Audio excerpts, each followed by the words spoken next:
دیکھو بھائی، یہ دنیا فانی ہے، یہاں کی ہر چیز فنا ہو جانے والی ہے، اور یہاں کی تکلیف، یہاں کا آرام، یہاں کی مصیبت، یہاں کا دکھ سکھ، یہ سب عارضی ہے، فانی ہے، آیا ختم ہو جائے۔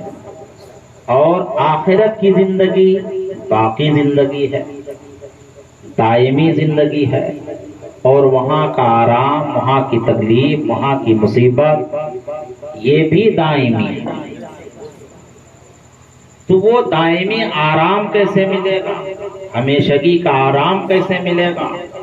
اور اس دائمی عذاب سے نجات کا ذریعہ کیا؟ تو اس کے حصول کا طریقہ یہ ہے، اور اس دائمی عذاب سے بچنے کا راستہ یہ ہے کہ سب سے پہلے آدمی کا عقیدہ صحیح۔ اللہ پاک نے لوگوں کو، انسانوں کی ہدایت کے لیے 1,24,000 کم و بیش 1,24,000 کم و بیش انبیاء علیہ السلام کو بھیجا، یا 2,24,000 کم و بیش انبیاء علیہ السلام کو لوگوں کی ہدایت کے لیے بھیجا۔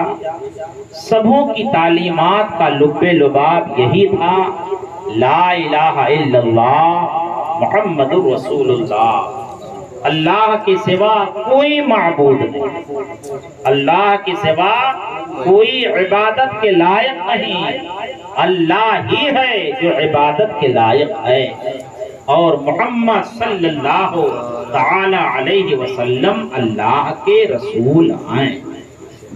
تو مذہب اسلام حق ہے، مذہب اہل سنت سچا مذہب ہے، اور اس مذہب سے جس کسی کو بھی ہٹتا ہوا پاؤ، اس سے اپنے آپ کو دور کرو۔ ابن ماجہ حضرت تمیم داری رضی اللہ تعالی عنہ سے راوی، قال كنا جلوسا عند رسول الله صلی اللہ تعالی علیہ وسلم اذ اقبل بعیر بعدو حتى وقف على هامة رسول اللہ۔ صحابی رسول فرماتے ہیں کہ ہم خدمت اقدس حضور سید المرسلین طٰہٰ و یاسین میں حاضر تھے کہ ناگاہ اچانک ایک اونٹ دوڑتا ہوا آیا، یہاں تک کہ حضور اقدس صلی اللہ تعالی علیہ وسلم کے سر انور کے پاس کھڑا ہو گیا۔ بولتے رہو۔ وقال رسول اللہ صلی اللہ تعالی علیہ وسلم امکن ایھا البعیر، حضور نے ارشاد فرمایا، اے اونٹ تو ٹھہر جا، اے اونٹ بولو، اے اونٹ تو ٹھہر جا، میں بولو گے تو میں بول پاؤں گا، اے اونٹ تو ٹھہر جا، وَیَوْ تَکُ صَادِقًا فَلَكَ صِدْقُکُ وَیَوْ تَکُ کَاذِبًا فَعَلَيْکَ کِذْبُکُ، اگر تو سچا ہے تو تیرے سچ کا پھل تیرے لیے ہے، اگر تو سچا ہے، بولو بھیا، بولو گے تو یاد بھی ہو جائے، اگر تو سچا ہے تو تیرے سچ کا پھل تیرے لیے ہے، اور اگر تو جھوٹا ہے تو تیرے جھوٹ کا وبال تجھ پر ہے۔ مَعَنَّ اللَّهَ قَدْ أَمَّنَ عَائِدَنَا وَلَيْسَ بِخَائِبٍ لَائِدُنَا، ہاں اس کے ساتھ یہ بات بے شک ضرور ہے کہ جو میری پناہ میں آیا، اللہ نے اس کے لیے امان رکھا ہے، اللہ نے اس کے لیے امان رکھا ہے، اور جو میرے حضور پر یاد لایا وہ نامرادی سے بری ہے۔ فَبَيْنَ نَحْنُ كَذَلِكُمْ، اذ اقبل صاحبہ وقال اصحابہ یتعاطون، کہتے ہیں ہم یوں ہی خدمت اقدس میں بیٹھے تھے کہ اتنے میں اس کا مالک آیا. راوی حدیث نے بیان کیا یا اس کے مالک لوگ دوڑتے ہوئے آئے. فلما نظر الیہم البعیر عاد الی حامۃ رسول اللہ، جب اس اونٹ نے اپنے مالکوں کو آتے ہوئے دیکھا تو پھر حضور اقدس صلی اللہ تعالی علیہ وسلم کے سر انور کے پاس آ گیا. سرکار کے سر انور کے پاس آ گیا اور حضور کی پناہ پکڑی.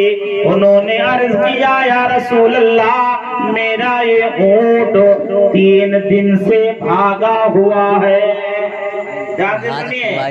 3 دن سے بھاگا ہوا ہے، آج حضور کی بارگاہ میں ملا ہے.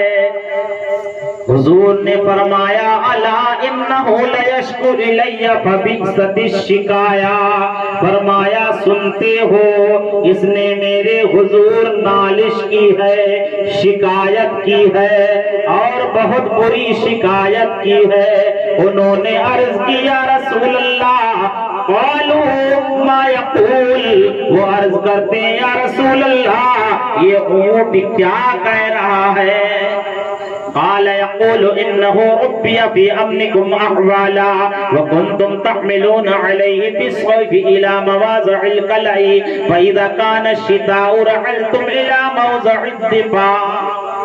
فرمایا یہ اونٹ یہ کہتا ہے یہ برسوں تمہاری امان میں پلا. بات سمجھ میں آ رہی ہے آپ لوگوں کے؟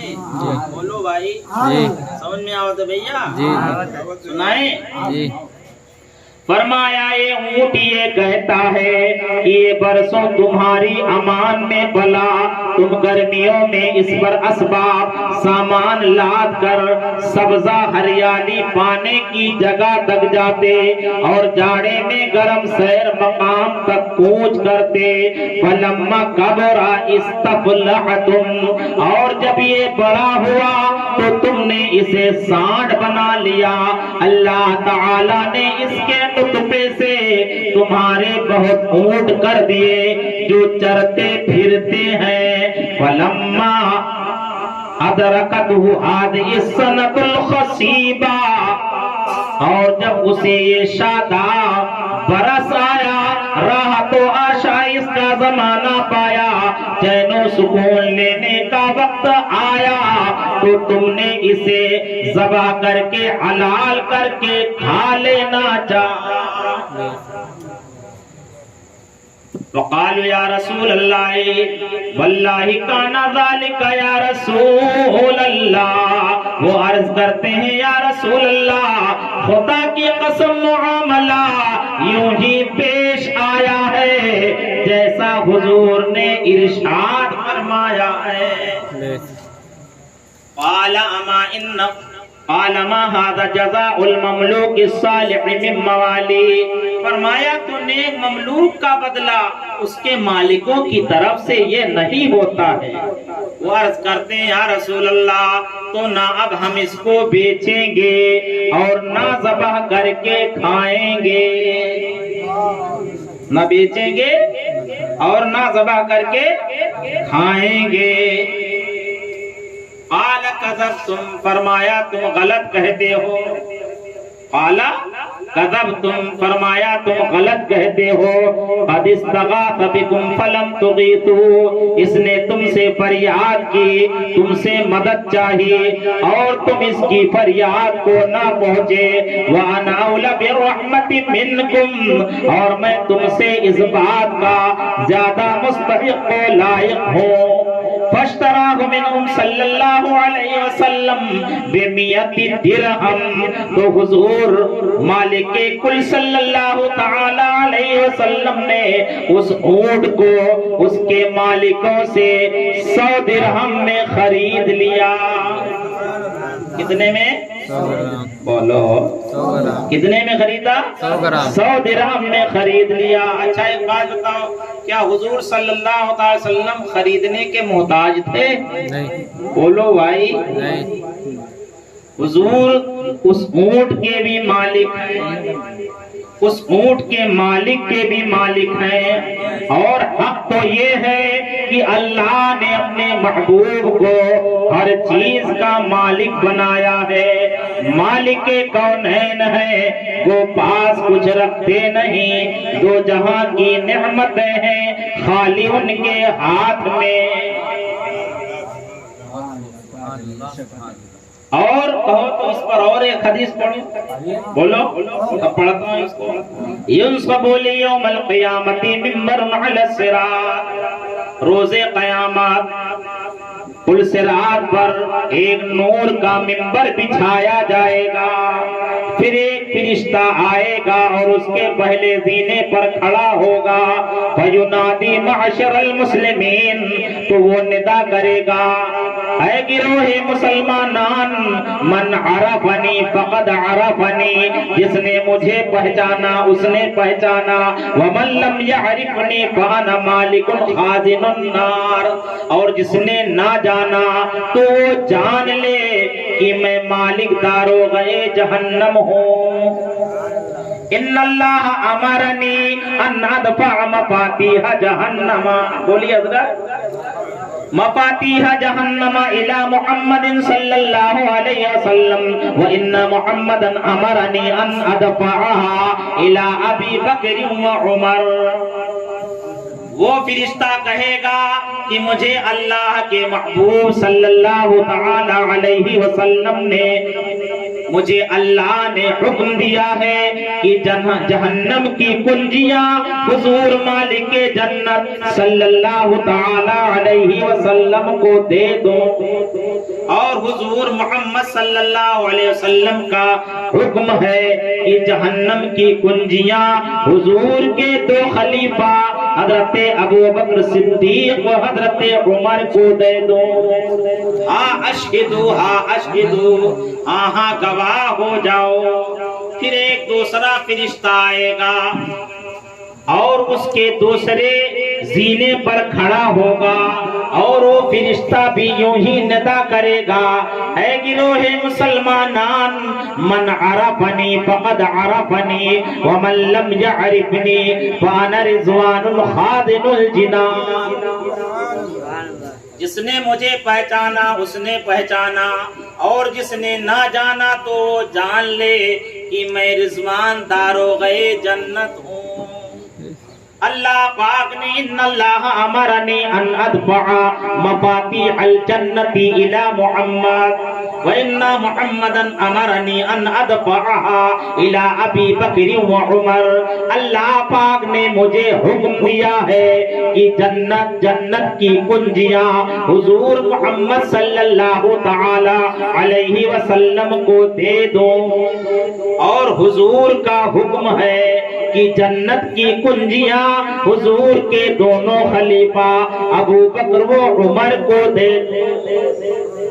اس حدیث پاک سے صاف ظاہر ہے کہ جنت و دوزخ کے مالک اللہ کی عطا سے حضور ہیں، اور اللہ و رسول کی عطا سے حضور کے خلفاء حضرت ابو بکر صدیق و حضرت عمر بھی ہیں۔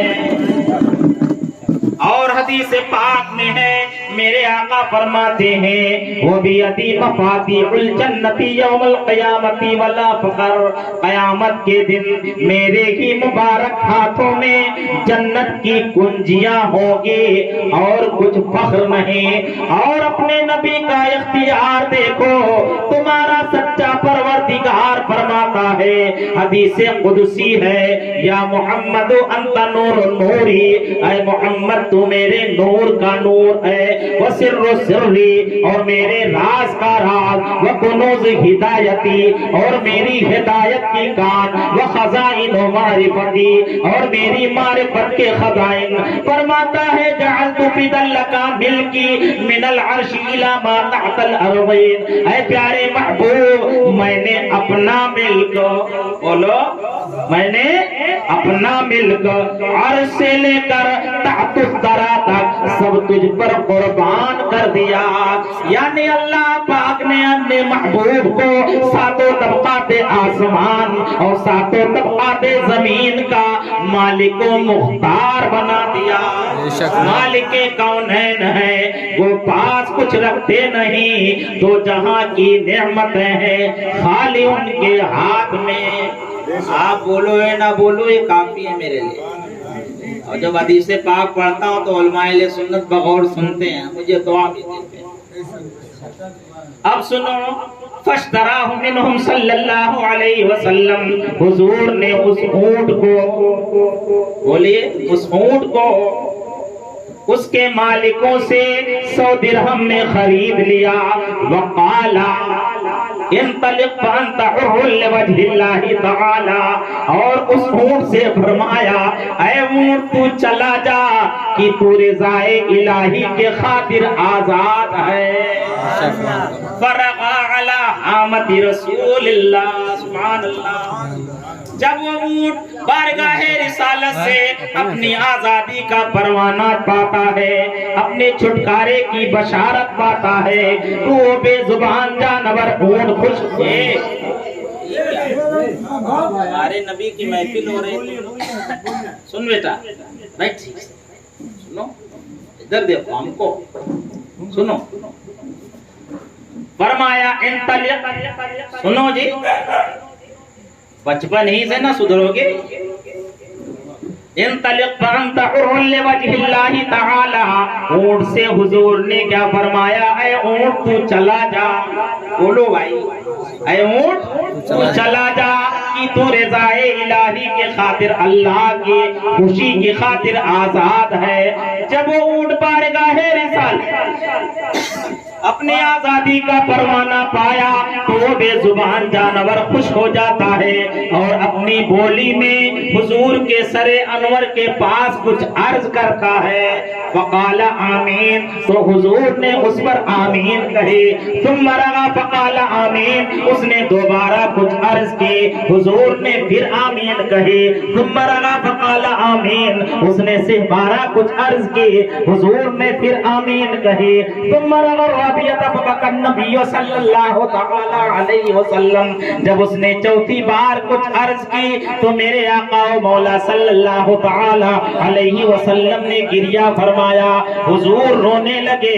فقلنا یا رسول اللہ صلی اللہ تعالی علیہ وسلم ما یقول هذا البعیر، صحابہ عرض کرتے ہیں یا رسول اللہ یہ بے زبان جانور حضور کے سر اقدس کے پاس کیا عرض کر رہا ہے. بے شک بے شک بے شک، سبحان اللہ. کیا عرض کر رہا ہے؟ قال قال جزاک اللہ ایھا النبی عن الاسلام والقرآن خیرا. فقلت آمین. حضور نے ارشاد فرمایا کہ اس اونٹ نے عرض کیا اے نبی اللہ تعالی حضور کو قرآن و اسلام کی طرف سے بہتر جزا عطا فرمائے. اس پر میں نے آمین کہی. ثم قال، بولیے ثم قال حقن اللہ دماء امتک من اعدائها کما حقنت دمی فقلت آمین. فرماتے ہیں پھر اس بے زبان جانور نے عرض کی اللہ تعالی حضور کی امت کی خون کی حفاظت فرمائے، حضور کی امت کا خون ان کے دشمنوں کے ہاتھوں سے محفوظ رکھے جس طرح سے حضور نے میرے خون کی حفاظت فرمائی. فقلت آمین، میں نے اس پر آمین کہی. اور سنی مسلمانوں محبت سے بولو، تمہارے حصے کی حدیث ہے. سبحان اللہ. وہ بے زبان جانور بھی جانتا ہے یہ امت بارگاہ الہی وہ بارگاہ رسالت پناہی جل وعلا و صلی اللہ تعالی علیہ وسلم میں بہت مقبول و محبوب ہے. جائے نہ جب تک غلام، جائے نہ جب تک غلام، خود ہے سب پر حرام، ملک تو ہے آپ کا تم پہ کرو رو درود مسلمانوں تمہارا رب اپنے محبوب سے فرماتا ہے الجنت حرام علی الانبیاء حتی تدخلها، اے محبوب جنت سب نبیوں پر حرام ہے یہاں تک کہ تم جنت میں تشریف لے جاؤ، وعلی الامم حتی تدخلها امتک، اور اے پیارے محبوب جنت سب امتوں پر حرام ہے یہاں تک کہ تمہاری امت جنت میں داخل ہو جائے، جب تک یہ امت اجابت جنت میں داخل نہ ہوگی جنت حضرت آدم علیہ السلام کی امت پر حرام ہے، جب تک یہ امت جنت میں نہ جائے گی جنت حضرت عیسیٰ علیہ السلام کی امت پر حرام ہے، جب تک یہ امت جنت میں نہ جائے گی جنت سب امتوں پر حرام ہے۔ اسی کو میرے آقا اعلیٰ حضرت اپنے نعتیہ کلام ہدایت بخشش میں یوں عرض کرتے ہیں جائے نہ جب تک غلام، سبحان اللہ، جو اس کو سننے کا بچہ بچہ صبح و شام پڑھتا ہے، جائے نہ جب تک غلام خلد ہے سب پر حرام، ملک تو ہے آپ کا تم پہ کروڑوں درود، مسلمانوں وہ بے زبان جانور جانتا ہے کہ جب تک حضور کی امت جنت میں نہ جائے گی جنت تمام امتوں پر حرام ہے۔ پھر وہ بے زبان جانور بارگاہ رسالت میں عرض کرتا ہے سکن اللہ رعب امتکا یوم القیامتی، سکن اللہ رعب امتک یوم القیامتی کما سکنت رعبی فقلت آمین۔ پھر اس اونٹ نے عرض کی اللہ تعالی قیامت کے دن اللہ تعالی قیامت کے دن حضور کی امت کا خوف دور فرمائے جس طرح سے حضور نے میرا خوف دور فرمایا ہے۔ حدیث پاک میں آیا ہے ان رب استشارنی امتی ماذا افعل بہم، میرے آقا فرماتے ہیں بے شک میرے رب نے میری امت کے بارے میں مجھ سے مشورہ طلب فرمایا کہ اے محبوب میں تیری امت کے ساتھ کیا معاملہ کروں، فقلت ما شئت یا ربی ہم خلقک و عبادک، میں نے عرض کی اے رب میرے جو تو چاہے کرے کہ وہ تیری مخلوق اور تیرے بندے ہیں۔ فاستشارنی الثانیہ، اللہ پاک نے مجھ سے میری امت کے بارے میں دوبارہ مشورہ طلب فرمایا۔ اچھا ایک بات بتاؤ بھیا، اللہ پاک کسی کے مشورہ کا محتاج ہے؟ نہیں۔ بولو لڑکے، نہیں۔ اللہ پاک تو غنی عن العالمین ہے، قادر مطلق ہے، وہ کسی کا کسی شے میں محتاج ہے، اور خدا وہی ہے، خدا بولو خدا وہی ہے جو محتاجگی سے پاک ہے، اور جو محتاج ہوگا وہ خدا نہیں ہو سکتا۔ تو اللہ پاک کسی کے مشورے کا محتاج نہیں، وہ کسی کا کسی شے میں محتاج نہیں، لیکن یہ امت بارگاہ الہی میں اتنی محبوب و مقبول ہے کہ اس امت کے معاملے میں اپنے محبوب سے مشورہ پر طلب فرما رہا ہے کہ اے محبوب تمہاری رائے کیا ہے؟ فقلت لہو کذالک، میں نے پھر وہی عرض کی فاستشارنی الثالثہ، سبحان اللہ، فرماتے ہیں اللہ پاک نے میری امت کے بارے میں ایک بار نہیں دو بار نہیں سے 12 مشورہ طلب فرمایا۔ فقلت لہو کذالک، میں نے پھر وہی عرض کی کہ اے رب میرے جو تو چاہے کرے کہ وہ تیری مخلوق اور تیرے بندے ہیں۔ ختم کریں؟ نہیں سنائیں؟ نہیں بولیے۔ فقلت له كذلك، میں نے پھر وہی عرض کی۔ فقال اللہ تعالی انی لنؤخذیک فی امتک یا احمد، اللہ تعالی نے فرمایا اے میرے محبوب بے شک میں تجھے تیری امت کے معاملہ میں ہرگز رسوا نہ کروں گا، تجھے رسوا نہ کروں گا۔ وبشرنی ان اول من يدخل القارئ، سنیے وبشرني أن أول من يدخل الجنة معي من أمتي 70,000 مع كل 1,000 70,000 ليس عليهم حساب. فرماتے ہیں مجھے میرے رب نے بشارت دی، خوشخبری دی کہ سب سے پہلے، بولیے سب سے پہلے میرے ساتھ میرے 70,000 امتی جنت میں داخل ہوں گے. سبحان اللہ. کتنے؟ 70,000. کتنے؟ 70,000. فرماتے ہیں سب سے پہلے میرے ساتھ میرے 70,000 امتی جنت میں داخل ہوں گے. مع کل 1,000 70,000 ان میں ہر 1,000 کے ساتھ 70,000 اور ہوں گے. 70,000 تو حضور کے ساتھ جنت میں جائیں گے ہی، ان کے طفیل میں 70,000 اور ہوں گے. لیسا علیہم حساب، جن سے حساب تک نہ لیا جائے گا. اللہ وہ دن قریب لائے کہ جب وہ مبارک جماعت، جب وہ مبارک گروہ حضور کی معیت میں حضور کے ساتھ جنت میں داخل ہونے لگے تو اللہ تعالی ہم غریب سنی مسلمانوں کا اسی مبارک جماعت میں حشر فرما دے. اہل سنت کا ہے بیڑا، بولو اہل سنت کا ہے بیڑا پار. اصحاب حضور نجم ہے اور ناؤ ہے عطرت رسول اللہ کے. اور حدیث پاک میں آیا ہے میری اس امت میں میرا ایک ایسا بھی امتی ہوگا جس کے گناہوں کے 99 دفتر ہوں گے. کتنے؟ 99. کتنے ہوں گے بھیا؟ 99. بولتے ہو تو سوتا لیتے، بات یہ ہے 99 دفتر ہوں گے. اور ہر دفتر اتنا بڑا ہوگا جہاں تک آدمی کی نگاہ پہنچے. امام صاحب کے رجسٹر کے برابر نہیں ہوگا، قاری صاحب کی رسید کے برابر نہیں ہوگا.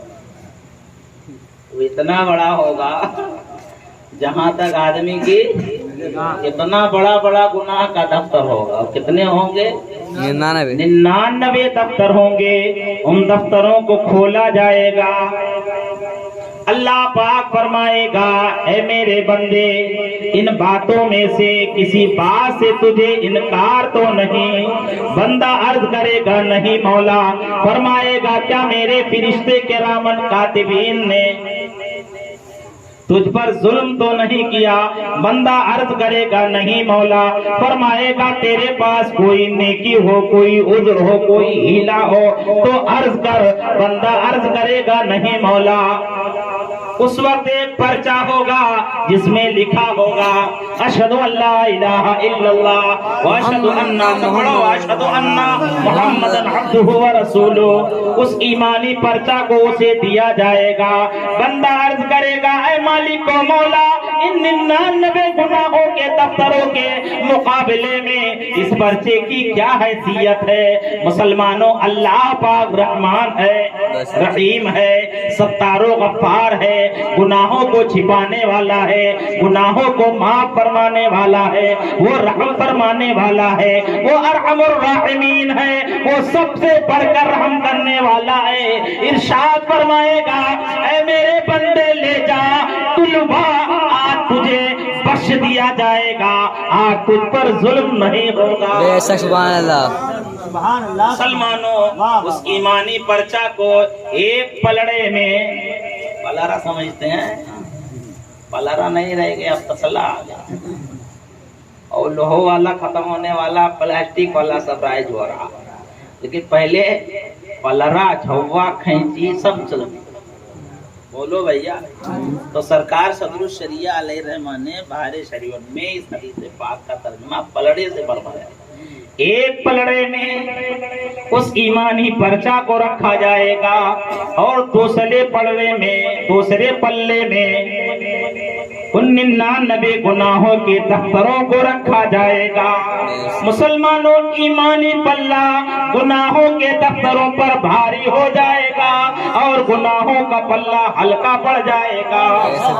کہنا یہ ہے ان احادیث مبارکہ کے سنانے کا مقصود میرا یہ ہے کہ اگر عقیدہ صحیح ہے، دولت ایمان محفوظ کر کے اس دار فانی سے دار بقا کا آپ نے سفر کیا تو اگرچہ آپ سر کی چوٹی سے لے کر پاؤں کی ایڑی تک گناہوں میں ڈوبے ہوں، ضرور آپ کو جنت ملے گی۔ چاہے اللہ پاک بے حساب و کتاب اپنے فضل سے بخش دے یا حضور کی شفاعت سے جنت میں جائے یا اپنے گناہ کا عوض بھگت کر پھر جنت میں جائے، بہر صورت اگر عقیدہ صحیح ہے تو جنت ضرور ملے گی۔ اہل سنت کا ہے بیڑا پار، اصحاب حضور نجم ہے اور ناؤ ہے۔ فطرت رسول اللہ کی اگلی امتوں میں ایک صاحب کو اللہ تعالی نے 400 برس کی عمر عطا فرمائی۔ بس تھوڑا سا اور سنیے، کتنے عمر؟ 400۔ اگلی امتوں میں بہت لمبی لمبی عمریں ہوتی ہیں، 700 برس کی زندگی اللہ تعالیٰ عطا فرماتا۔ ایک صاحب کو اللہ تعالیٰ نے 400 برس کی عمر عطا فرمائی۔ کتنی؟ 400۔ وہ 20 سمندر میں ایک پہاڑ تھا، کنارے کنارے سمندر، بیچ میں سا پہاڑ جہاں کسی کا گزر نہیں، کوئی نہ پہنچ سکے۔ اس پہاڑ پر اللہ پاک نے ان کے کھانے کے لیے انار کا ایک پیڑ اگا دیا اور پانی پینے کے لیے پانی کا چشمہ جاری فرمایا۔ انار کا دانہ کھاتے، بولو انار کا دانہ کھاتے اور چشمے کا پانی پیتے اور رات دن اپنے رب جل وعلا کی عبادت کرتے۔ اب ظاہر سی بات ہے کہ جہاں پر کسی کا گزر نہ ہو وہاں آدمی چونگلی کھا سکتا ہے، چوری کر سکتا ہے۔ ارے جب کوئی دوسرا ہے ہی نہیں تو چوری کس کی کرے، کس کے گھر میں پوتے؟ بولو بھائی، غیبت کر سکتا ہے، بد نظری کر سکتا ہے، اور اکثر گناہ وہی ہوتے ہیں جس کا تعلق دوسرے سے ہوتا ہے۔ جب ان کی موت کا وقت قریب آیا تو حضرت سیدنا ملک الموت حضرت اسرائیل علیہ الصلوۃ والتسلیم موت کے فرشتہ ان کے پاس تشریف لائے اور فرمایا کہ تمہاری کوئی خواہش ہو تو عرض کرو۔ انہوں نے کہا اس سے بڑھ کر اور کیا خواہش کی، مرنے کے بعد مجھے اللہ و رسول کا دیدار حاصل ہو۔ فرمایا تو اپنے لیے کوئی حالت ہی پسند کریں جس حالت میں آپ کے۔ فرمایا کیا تم ایسا کر سکتے ہو؟ فرمایا ہاں، میں آپ کے لیے ایسی اجازت بارگاہ الہی سے لے آیا ہوں۔ تو فرمایا ٹھیک ہے، فرمایا ٹھیک ہے، میں تازہ وضو کر لوں، بولو میں تازہ وضو کر لوں اور 2 رکعت نماز پڑھوں، اور جب دوسری رکعت کے سجدے میں اپنی پیشانی کو رکھوں تو اس مبارک گھڑی میں میری روح کو آپ قبض فرما لیں۔ تمنا کیسی ہے؟ اور حدیث پاک میں کہ جب بندہ سجدے میں ہوتا ہے تو اپنے رب سے بہت قریب ہو جاتا ہے۔ انہوں نے وضو کیا، نماز کے لیے کھڑے ہوئے، جب دوسری رکعت کے دوسرے سجدے میں پیشانی کو رکھے تو اس مبارک گھڑی میں کہ سر سجدے میں ہے اور زبان پر اللہ کی تسبیح ہے، سبحان ربی العالی، سبحان ربی العالی، سبحان ربی العالی، اللہ کی پاکی بیان کر رہے۔ اس مبارک گھڑی میں ان کی روح کو حضرت اسرائیل علیہ السلام نے قبض فرمایا۔ الملفوظ شریف میں ہے کہ اب بھی ان کا جسم ویسے ہی محفوظ ہے، اب بھی ان کا جسم ویسے محفوظ ہے۔ اور جبریل علیہ السلام بارگاہ رسالت میں حاضر ہوتے ہیں، عرض کرتے ہیں یا رسول اللہ علیہ الصلوۃ والسلام، جب میں آسمان سے اترتا ہوں یا آسمان پہ چڑھتا ہوں تو اس بندے خدا کو اسی حالت میں دیکھتا ہوں کہ وہ سربا سجود ہیں۔ کتابوں میں یہ بات مکتوب ہے، مستور ہے، لکھی ہوئی ہے کہ نبی کے جسم کو قبر کی مٹی نہیں کھائے گی، ولی کے جسم کو قبر کی مٹی نہیں کھائے گی، عالم دین کے جسم کو قبر کی مٹی نہیں کھائے گی، حافظ قرآن جو قرآن پر عامل ہے اس کے جسم کو قبر کی مٹی نہیں کھائے گی۔ تو آپ نہ ولی ہو، نہ شہید ہو، نہ عالم ہو، نہ حافظ ہو، تو آپ لوگوں نے کبھی سوچا کہ یہ ہمارا جسم کیسے محفوظ رہے گا قبر کی مٹی کے کھانے سے؟ تو بتاؤ، بولے، بہت آسان ہے انشاءاللہ۔